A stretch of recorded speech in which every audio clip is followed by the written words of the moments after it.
జనవరి 14. నీ హృదయం దేవుని దృష్టిలో యథార్థంగా ఉండాలి.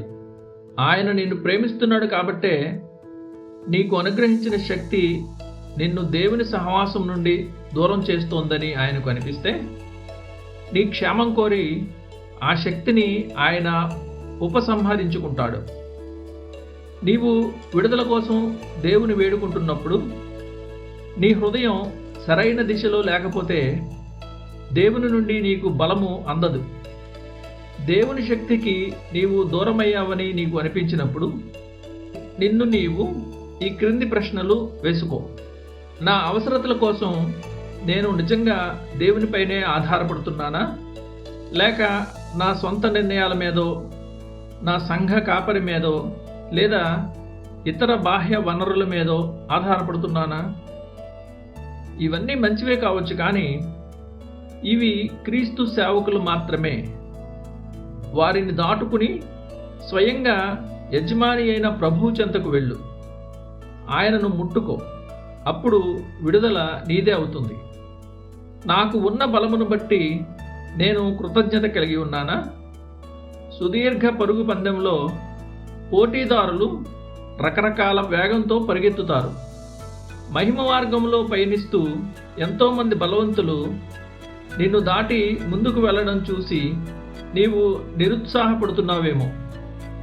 వారిని చూసి ఏడ్చే కంటే కనీసం పరిగెత్తడానికి నీకు తగిన శక్తి ఉన్నందుకు కృతజ్ఞత కలిగి ఉండు.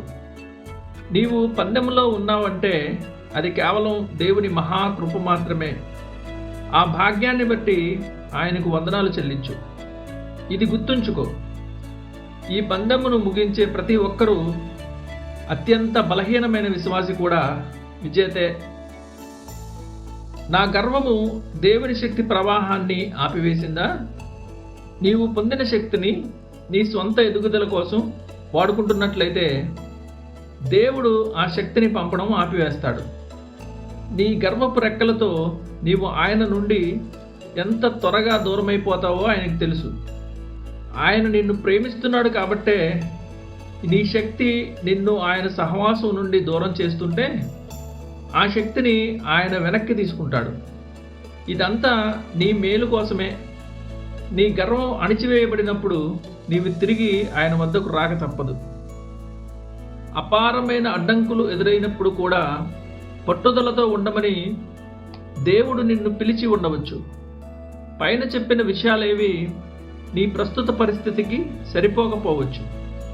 నీ హృదయం దేవుని ఎదుట పవిత్రంగా ఉండవచ్చు.